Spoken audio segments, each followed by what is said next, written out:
Chief justice काजी फायजीसा और मतरूका वक्फ अमलाक board की वकील के दरमियान दौरान समाअत तल्ख कलामी।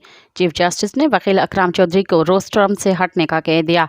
सुप्रीम कोर्ट में चीफ जस्टिस के सरबराही में अक़लियतों के हकूक़ से मुतल्लिक़ केस की समाअत हुई। इस मौके पर चीफ जस्टिस ने इस्तफ़सार किया कि मुल्क भर में कितने गुरुद्वारे हैं। मतरूका वक्फ अमलाक बोर्ड की वकील अकराम चौधरी ने जवाब दिया कि मौजूदा मुकदमा 6 गुरुद्वारों का है। मुल्क भर की तफसील गुज़िश्ता समाअतों में जमा करा चुके हैं। चीफ जस्टिस ने सवाल किया कि आप हक़ाइक़ क्यों छुपाना चाहते हैं, सच अवाम के सामने आने से क्यों रोका जा रहा है। वकील अकराम चौधरी ने कहा कि हक़ाइक़ अदालत को दे चुके हैं, जिस पर चीफ जस्टिस का कहना था कि अदालत का कुछ तो एहतराम करें। वकील मतरूका वक्फ अमलाक बोर्ड बोले कि बतौर वकील अदालत भी मेरा एहतराम करे। मज़ीद ख़बरन ऐं तफ़सीलात लाइ विज़िट कयो असांजी वेबसाइट www.awamiNewsHD.com ऐं ॾिसंदा रहो अवामी न्यूज़ HD।